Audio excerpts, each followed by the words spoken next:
अस्सलाम वालेकुम स्टूडेंट्स। हम चैप्टर नंबर 9 पढ़ रहे थे और इसका लास्ट पार्ट है हमारा टैक्सेशन। टैक्सेशन में सबसे पहले टैक्स की डेफिनेशन देखते हैं और फिर उसके फंक्शंस को डिस्कस करते हैं।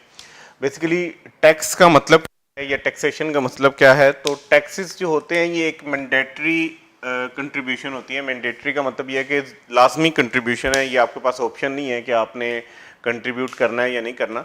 ये एक लाजमी कंट्रीब्यूशन है जो हर इंडिविजुअल और कॉरपोरेशन यानी कंपनीज के ऊपर लागू होती है। यानी टैक्स जो है वो गवर्नमेंट की तरफ से लगाया जाता है इंडिविजुअल और कॉरपोरेशंस के ऊपर, और ये लाजमी होता है कि उन्होंने उसको पे करना होता है। ठीक है, और ये टैक्सेशन जो है वो मेन सोर्स है गवर्नमेंट की इनकम का, ताकि वो अपने एक्सपेंडिचर्स को पूरा कर सके। अच्छा, अब टैक्सेशन के फंक्शंस की बात करते हैं कि टैक्स को किस काम के लिए इस्तेमाल किया जाता है, उसके फंक्शंस क्या हैं। तो टैक्सेशन के फंक्शंस में सबसे पहला आता है फिस्कल। हमने फिस्कल पॉलिसी पढ़ी है, अभी इससे पहले वाला टॉपिक जो था वो हमारा फिस्कल पॉलिसी वाला टॉपिक था। और टैक्स जो है वो फिस्कल पॉलिसी में भी हेल्प करता है। हमने ये सीखा था कि टैक्स को कम ज़्यादा करके गवर्नमेंट जो है वो एग्रीगेट डिमांड को इन्फ्लुएंस कर रही होती है। फॉर एग्जांपल, अगर गवर्नमेंट जो है वो टैक्स को बढ़ा दे तो उसकी वजह से कंजम्पशन कम हो जाएगी, इन्वेस्टमेंट कम हो जाएगी, क्योंकि लोगों के पास डिस्पोजेबल इनकम जो है वो कम हो जाएगी। और सी और आई के कम होने से अल्टीमेटली जो है वो एग्रीगेट डिमांड कम होगी। यानी अगर गवर्नमेंट ने कॉन्ट्रैक्शनली फिस्कल पॉलिसी लगानी है तो उसके लिए वो टैक्स को बढ़ा देती है। और सेम इसी तरह अगर टैक्स को कम कर दे तो उससे क्या होता है कि कंजम्पशन और इन्वेस्टमेंट जो है ये बढ़ जाते हैं, और इनके बढ़ने से एग्रीगेट डिमांड जो है वो बढ़ जाती है। यानी कि अगर एक्सपेंशनरी फिस्कल पॉलिसी लगानी हो तो उसके लिए भी टैक्स का इस्तेमाल किया जाता है। तो टैक्स का सबसे पहला फंक्शन तो ये है कि इसको एज अ फिस्कल पॉलिसी के टूल के तौर पर इस्तेमाल किया जाता है। सेकेंड जो है वो इसका फंक्शन है एलोकेशन।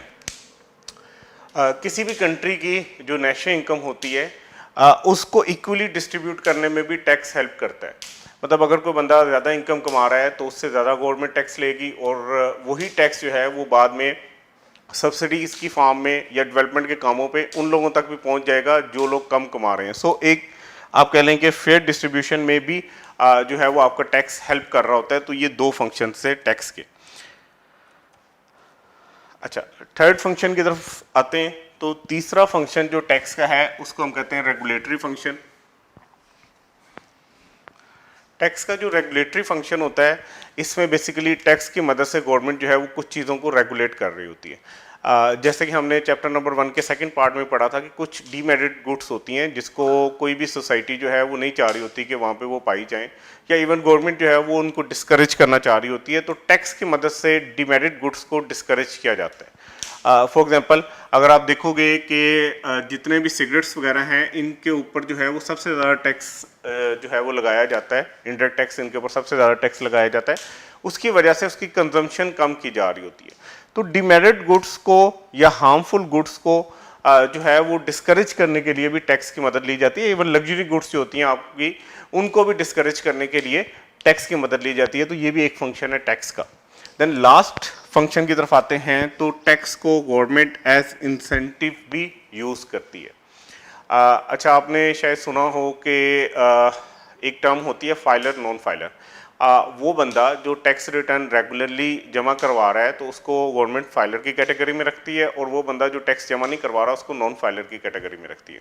मतलब टैक्स देने वाला फाइलर और टैक्स ना देने वाला नॉन फाइलर। गवर्नमेंट जो है वो हमेशा इंसेंटिव्स देती है उस बंदे को जो टैक्स दे रहा हो। तो टैक्स का इंसेंटिव कैसे हो सकता है? टैक्स का इंसेंटिव ऐसे हो सकता है कि भाई जो लोग अच्छा काम कर रहे हैं उनसे टैक्स जो है वो कम लिया जाए। ठीक है, उनके ऊपर जो टैक्स रेट होगा, जिस परसेंटेज के साथ उनसे टैक्स लिया जाना है वो कम लिया जाए। जो लोग सही से अपनी जो है वो रिस्पॉन्सिबिलिटी पूरी नहीं कर रहे, फॉर एग्जांपल वो फाइलर नहीं है, तो उनसे टैक्स ज़्यादा लिया जाता है। ये केसेस आपको नज़र आ जाएंगे प्रैक्टिकली लाइफ में भी। अगर आप देखेंगे तो जब आप गाड़ी परचेज करने जाते हो या प्रॉपर्टी परचेज करने जाते हो तो वहाँ पे जो फाइलर होता है उसके लिए कम रेट है, और जो नॉन फाइलर है उसके लिए ज़्यादा रेट है। चलें, नेक्स्ट हमारा टॉपिक है कि टैक्स की क्लासिफिकेशंस क्या क्या हैं। ठीक है, ये तीन तरह से ये क्वेश्चन पूछा जा सकता है। आप कह लें कि टैक्स की काइंड्स क्या हैं, टैक्स की टाइप्स क्या हैं, टैक्स की काइंड्स क्या हैं, और टैक्स की क्लासिफिकेशन क्या क्या की जा सकती हैं। अच्छा, टैक्स की अगर टाइप्स की बात करें या टैक्स की काइंड या क्लासिफिकेशन की बात करें, तो टैक्स को दो बेसिस के ऊपर डिफरेंट कैटेगरीज में जो है वो डिवाइड किया जा सकता है। एक बेस है जिसको हम कहते हैं ability to shift the burden of tax, कि टैक्स को किसी दूसरे बंदे पे शिफ्ट करने की सलाहियत, यानी टैक्स का जो बोझ है अगर आप किसी दूसरे बंदे के ऊपर शिफ्ट कर सकते हो तो उसकी बुनियाद के ऊपर भी टैक्स की कैटेगरीज बनाई गई हैं या टैक्स की टाइप्स या उसकी काइंड बनाई गई हैं।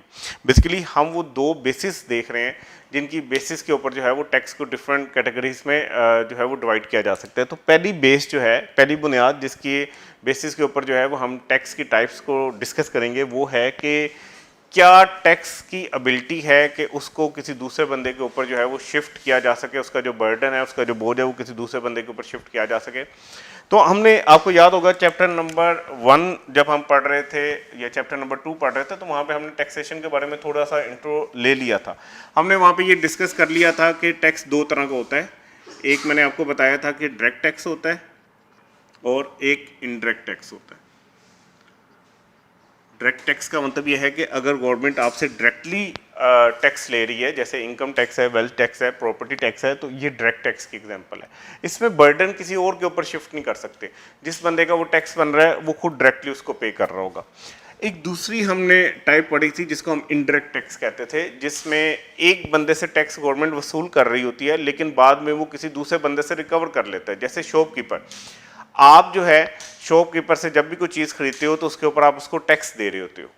वो टैक्स गवर्नमेंट शॉपकीपर से वसूल कर रही होती है लेकिन उसका जो बोझ है वो कस्टमर के ऊपर जा रहा होता है। तो इस तरह के टैक्स को हमने इनडायरेक्ट टैक्स कहा था। तो ये एबिलिटी कि टैक्स का बर्डन आगे शिफ्ट किया जा सकता है कि नहीं किया जा सकता, इसकी बुनियाद के ऊपर टैक्स की दो टाइप्स बनती हैं। एक को हम डायरेक्ट टैक्स कह रहे हैं और एक को हम इनडायरेक्ट टैक्स कह रहे हैं। अच्छा, दूसरे नंबर पे जो बेस है जिसकी बुनियाद के ऊपर हम जो है वो टैक्स को डिफरेंट काइंड्स में जो है वो तकसीम करेंगे वो है rate of tax. Basis of rate of tax का क्या मतलब है कि टैक्स के जो रेट बन रहे हैं इनकम के लिहाज से, उसकी बुनियाद के ऊपर टैक्स की डिफरेंट कैटेगरीज बनाई जा सकती हैं। अच्छा, जैसे कि आपको मैंने बताया हुआ है कि जो कंपनीज हैं से उसके ऊपर 29% उनके प्रॉफिट का जो है वो टैक्स लगाया जाता है। सिंपल, जितना आप लोगों के लिए जानना ज़रूरी है उसके हिसाब से मैंने आपको ये बताया हुआ है कि कंपनीज के ऊपर जो है वो 29% के हिसाब से टैक्स लिया जाता है। ये इनकम के हिसाब से रेट जो है, ठीक है, उसकी बुनियाद के ऊपर टैक्स को कैटेगराइज किया जा रहा है। तो इस बुनियाद के ऊपर, यानी टैक्स का जो रेट है इसकी बुनियाद के ऊपर टैक्स की तीन कैटेगरीज बनती हैं। एक को हम प्रोग्रेसिव टैक्स कहते हैं, एक को हम रिग्रेसिव टैक्स कहते हैं, वो यहाँ पर नहीं लिखा लेकिन आगे चल के हम पढ़ेंगे, और एक को हम प्रोपोर्शनल टैक्स कहते हैं। चलें, अब ये जो दोनों बेसिस हैं इनकी बुनियाद के ऊपर जितनी भी टाइप्स बन रही हैं टैक्स की, उनको एक एक करके डिस्कस कर लेते हैं। सबसे पहले आ जाते हैं डायरेक्ट टैक्स। ठीक है, तो अब याद रखिएगा, ये जो डायरेक्ट टैक्स है और जो इनडायरेक्ट टैक्स है, ये डायरेक्ट टैक्स और इनडायरेक्ट टैक्स जो है ये किस बुनियाद की बेसिस के ऊपर हमने दो कैटेगरीज बनाई हैं, तो ये बनाया हमने ability to shift the burden of tax. ये बेस है जिसकी बुनियाद के ऊपर हमने ये दो कैटेगरीज बनाई हैं कि क्या टैक्स की जो रिस्पॉन्सिबिलिटी है या टैक्स का जो बर्डन है उसको किसी दूसरे बंदे के ऊपर शिफ्ट किया जा सकता है या नहीं किया जा सकता। अगर नहीं किया जा सकता तो उसको हमने जिस टाइप का नाम दिया वो था डायरेक्ट टैक्स, और अगर इसको शिफ्ट किया जा सकता है तो उसको हमने कहा इनडायरेक्ट टैक्स। तो डायरेक्ट टैक्स से अब स्टार्ट करते हैं।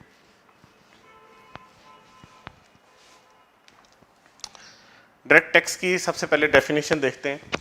तो डायरेक्ट टैक्स क्या है? A tax paid directly to the government by the person on which the tax was imposed. जिस बंदे के ऊपर टैक्स इम्पोज किया गया, जिस बंदे को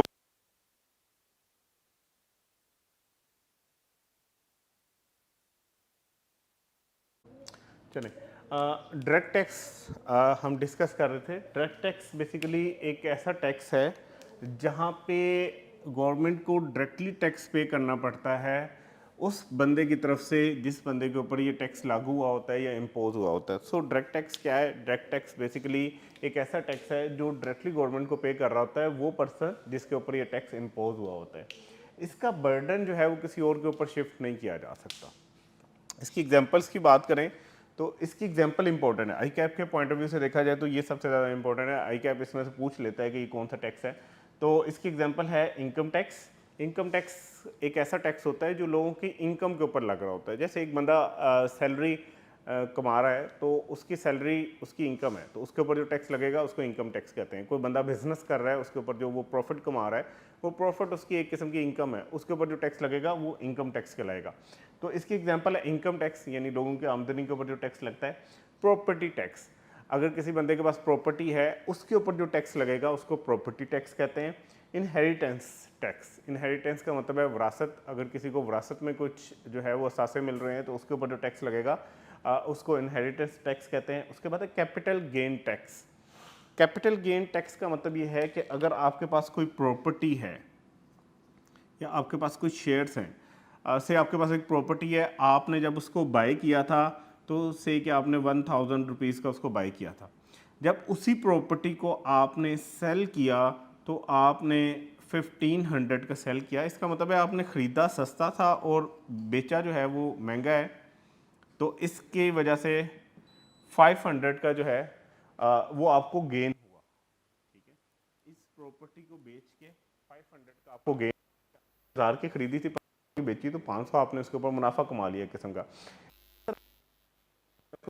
कैपिटल गेन, आप अपनी कैपिटल एसेट के ऊपर गेन कमा रहे हो, इसके जाता है गवर्नमेंट आपसे, लेकिन क्योंकि बहुत सारे लोग ऐसे होते हैं जो यही काम कर रहे होते हैं, वो सस्ती प्रॉपर्टी खरीदते हैं, बाद में उसको महंगा बेचते हैं और इसी तरह उनका कारोबार चल रहा होता है, इसके ऊपर भी टैक्स लगाया जाता है। इसको कहते हैं कैपिटल गेन टैक्स।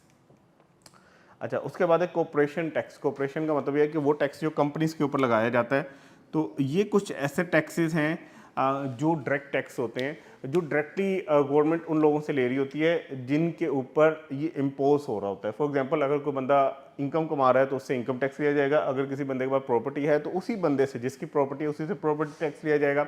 अगर किसी बंदे को इनहेरिटेंस मिली है तो उसी बंदे से, जिसको वो मिली है, उसी से इनहेरिटेंस टैक्स लिया जाएगा।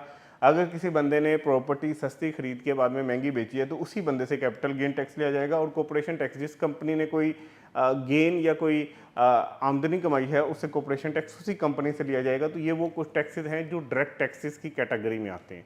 इन सारे टैक्सेस का बर्डन आगे किसी और बंदे के ऊपर शिफ्ट नहीं किया जा सकता। ठीक है। अच्छा, उसके बाद इसके एडवांटेजेस और डिसएडवांटेजेस के ऊपर आ जाते हैं।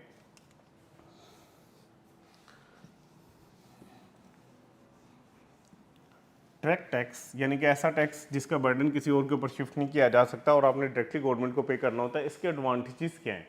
सबसे पहला एडवांटेज है इक्विटेबल। ठीक है, ये काइंड ऑफ इक्विटेबल टैक्स होता है, यानी कि अगर किसी बंदे की हायर इनकम है तो उससे हायर टैक्स लिया जाता है। मतलब जितनी ज़्यादा आप इनकम कमा रहे हो गवर्नमेंट आपसे उतना ज़्यादा टैक्स लेगी, जितनी आप कम इनकम कमा रहे हो आपसे गवर्नमेंट उतना कम टैक्स लेगी। इसको इसलिए इक्विटेबल कहा जाता है कि ये मुसावी सलूक कर रहा होता है। उन लोगों के साथ जो कम कमा रहे हैं उनसे कम टैक्स लिया जा रहा होता है, जो ज़्यादा कमा रहे हैं उनसे ज़्यादा टैक्स लिया जाता है। तो ये पहला इसका एडवांटेज है। दूसरा एडवांटेज ये है कि ये वाला टैक्स जो होता है ये इकोनॉमिकल होता है। मतलब इस टैक्स को कलेक्ट करने के लिए गवर्नमेंट को बहुत ज़्यादा खर्चे नहीं करने पड़ते, बड़ा ही आसानी से ये टैक्स जमा हो जाता है। जैसे हम अगर पाकिस्तान की बात करें तो पाकिस्तान में नॉर्मली जो इंडिविजुअल्स हैं, हम आम लोग हैं, हमारे ऊपर क्या होता है कि हमारा एक टैक्स ईयर होता है। टैक्स ईयर क्या है कि आपका 1 जुलाई से लेके 30 जून तक का एक साल बन गया टैक्स ईयर जिसको हम कहते हैं। अच्छा, ये नॉर्मल टैक्स ईयर जो है इसके ऊपर हमने गवर्नमेंट को टैक्स देना है। अब गवर्नमेंट ने हमें बताया हुआ है कि आपने टैक्स कैसे देना है। गवर्नमेंट कहती है कि भाई पूरा साल आप कोई ना कोई इनकम कमा रहे होगे, आपका जैसे ही ईयर एंड हो यानी 30 जून हो, उसके बाद आपके पास कुछ टाइम है। ठीक है, 30 सितंबर से पहले पहले खुद ही बता दो कि तुमने कितनी इनकम कमाई है और उसके ऊपर कितना टैक्स बनता है और वो गवर्नमेंट को जमा करवा दो।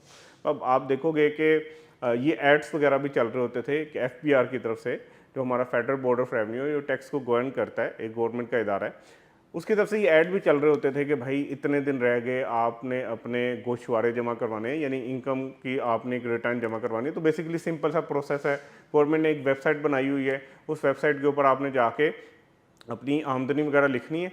वो सारा कुछ करने के बाद आपका टैक्स खुद ही कैलकुलेट हो जाएगा। मतलब इतना सिंपल भी नहीं है, आपको उसके लिए कंसल्टेंट भी हायर करना पड़ सकता है, लेकिन स्टिल गवर्नमेंट को इसमें बहुत ज़्यादा एफर्ट लगाने की ज़रूरत नहीं है। गवर्नमेंट ने एक तरीकाकार बता दी है कि भाई एफपीआर की वेबसाइट पे जाओ, वहाँ पे इनकम वगैरह अपनी डिस्क्लोज करो, उसके बाद आपका एक टैक्स बनेगा, चुप करके गवर्नमेंट के बैंक अकाउंट में वो टैक्स जमा करवा दो, कहानी खत्म। अब गवर्नमेंट के लिए यहाँ पे कुछ जो है वो भाग दौड़ करने की ज़रूरत नहीं है। गवर्नमेंट को हर अलग पर्सन के लिए जो है वो एक बंदा असाइन करने की ज़रूरत नहीं है कि वो उसका दरवाज़ा डेली बेसिस पे नॉक करे और उससे टैक्स मांगे। सो कंपैरेटिवली ये वाला जो टैक्स होता है ये इकोनॉमिकल टैक्स होता है, ठीक है। इसमें रेवेन्यू कलेक्ट हो रहा होता है और बहुत ज़्यादा कोई खर्चा करने की ज़रूरत नहीं पड़ रही होती गवर्नमेंट को, तो ये इसका गवर्नमेंट के पॉइंट ऑफ व्यू से एडवांटेज है। अच्छा, डिसएडवांटेज की बात करते हैं। डिसएडवांटेज में सबसे पहला डिसएडवांटेज ये है कि ये अवॉइड किया जा सकता है, ठीक है। मतलब इससे बचा जा सकता है। अवॉइड का आप मतलब लफ्ज़ी मतलब ये भी कह सकते हो कि इस टैक्स को चोरी किया जा सकता है, ठीक है। इस टैक्स से बचा जा सकता है। अब ये लीगल वे में अवॉइड नहीं कहते, ठीक है। अवॉइड का मतलब ये होता है आपके ऊपर टैक्स बन रहा है लेकिन आप जानबूझ के टैक्स नहीं दे रहे, तो इसमें चांसेस हैं डायरेक्ट टैक्स में कि लोग जो है वो इसको अवॉइड करें। फॉर एग्जांपल एक डॉक्टर है, उसके पास एक दिन के अंदर 1000 पेशेंट्स आए, ठीक। 1000 पेशेंट से उन्होंने अगर 100 रुपये की फ़ी ली है तो आप कह लो कि उसने एक दिन के अंदर जो है वो 1 लाख रुपये अर्न किया। अब ये जो उसने इनकम कमाई है ये उसको पता है, उसने इसके लिए कोई ऐसा इनवाइस वगैरह इशू नहीं की जिसको जो है वो फ़ौरन से गवर्नमेंट को पता लग जाए कि इसने एक दिन के अंदर 1000 बंदे को चेक कर लिए। सो डॉक्टर खुद ही जानता है कि भाई उसने एक दिन के अंदर 1 लाख रुपया कमाया, ठीक है। पूरा साल गुजर जाएगा, उसके बाद अगर डॉक्टर कम बताना चाहे तो वो बता सकता है। फॉर एग्जांपल वो गवर्नमेंट को कहे भाई मैंने तो 100 बंदों को चेक किए और मैंने तो सिर्फ आप कह लो कि 10,000 रुपये कमाए हैं, तो यहाँ पे चांसेस हैं कि लोग जानबूझ के कम अपनी इनकम डिस्क्लोज करें जिसकी वजह से गवर्नमेंट को नुकसान भी हो सकता है। लोग वेट कर रहे होते हैं, टैक्स को जो है वो अवॉइड कर रहे होते हैं एक किस्म का कि भाई नहीं टैक्स हमने देना, लीगली उनके ऊपर बाइंडिंग होता है कि उन्होंने टैक्स देना होता है लेकिन वो उसको वेट कर रहे होते हैं, तो ये किसका डिसएडवांटेज है। दूसरा इसका डिसएडवांटेज है कि ये वाला जो टैक्स होता है अनपॉपुलर होता है। अनपॉपुलर ये है कि लोगों को ये वाला टैक्स डायरेक्ट टैक्स जो है वो बहुत ज़्यादा पसंद नहीं है। फॉर एग्जांपल एक बंदा जो है उसकी इनकम ज़्यादा है, वो ज़्यादा टैक्स दे रहा है, सो उसके पॉइंट ऑफ व्यू से देखा जाए तो वो ये सोचता है कि भाई मैं ज़्यादा मेहनत कर रहा हूँ और मेरी इस मेहनत की वजह से मुझे ज़्यादा इनकम मिल रही है, लेकिन गवर्नमेंट मेरे साथ नाइंसाफ़ी कर रही है, मुझसे टैक्स ज़्यादा ले रही है। और वो लोग जो मेहनत नहीं कर रहे, जिनकी कम इनकम है, उनसे कम टैक्स लिया जा रहा है। तो काइंड ऑफ जो है वो अनपॉपुलर है ये टैक्स। लोगों को लगता है कि यार ये टैक्स जो है वो कोई बहुत ज़्यादा इंसाफ भी नहीं कर रहा, अमीर लोगों को लूटा जा रहा है, गवर्नमेंट उनसे ज़्यादा टैक्स ले रही है, उनका मेहनत की कमाई उनसे ले जा रही है, तो ये अनपॉपुलर भी है। अच्छा, नेक्स्ट कुछ एडवांटेज और डिसएडवांटेजेस को डिस्कस करते हैं। नेक्स्ट जो एडवांटेज है वो ये है कि ये वाला जो टैक्स होता है ये सर्टन होता है, मतलब क्लियर होता है। गवर्नमेंट जो है वो बड़ी इजीली जो है वो ये प्रोजेक्ट कर सकती है कि उसको इस साल कितना टैक्स मिलने वाला है।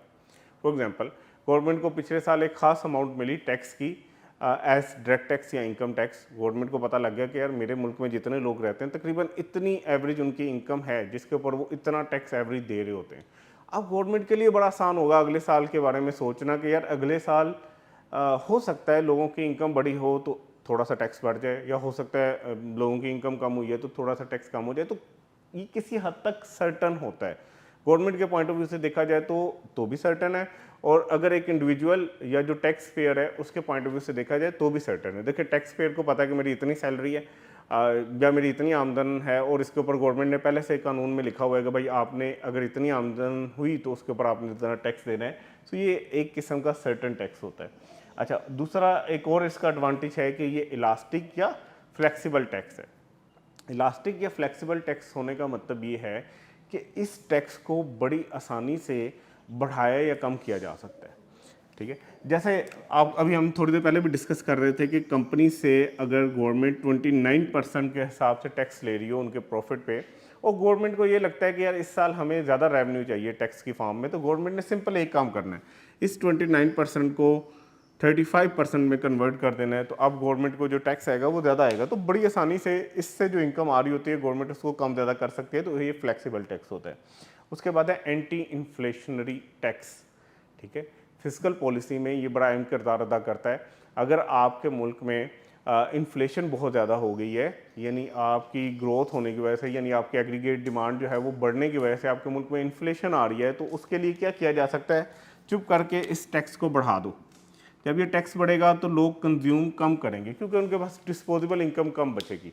तो ये वाला जो डायरेक्ट टैक्स होता है ये फिस्कल पॉलिसी में बहुत अहम किरदार अदा करता है। इसके बढ़ने से कंजम्पशन कम होती है, कंजम्पशन के कम होने से एग्रीगेट डिमांड कम होती है, और आपको पता है एग्रीगेट डिमांड के कम होने से अल्टीमेटली इन्फ्लेशन भी कम होती है।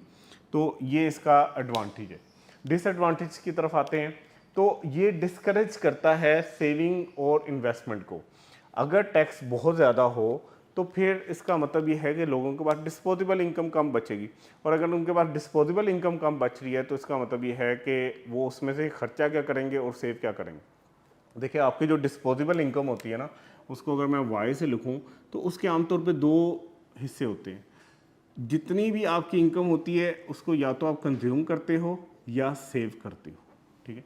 तो अगर आपकी डिस्पोजेबल इनकम ही कम हो जाए, वाई कम हो जाए, तो इसका मतलब है आप कंज्यूम भी कम करोगे, आप सेव भी कम करोगे, और अगर आपके पास सेविंग नहीं है तो फिर जाहिर सी बात है कल को आप इन्वेस्ट भी कम कर सकोगे। तो ये एक डिसएडवांटेज है।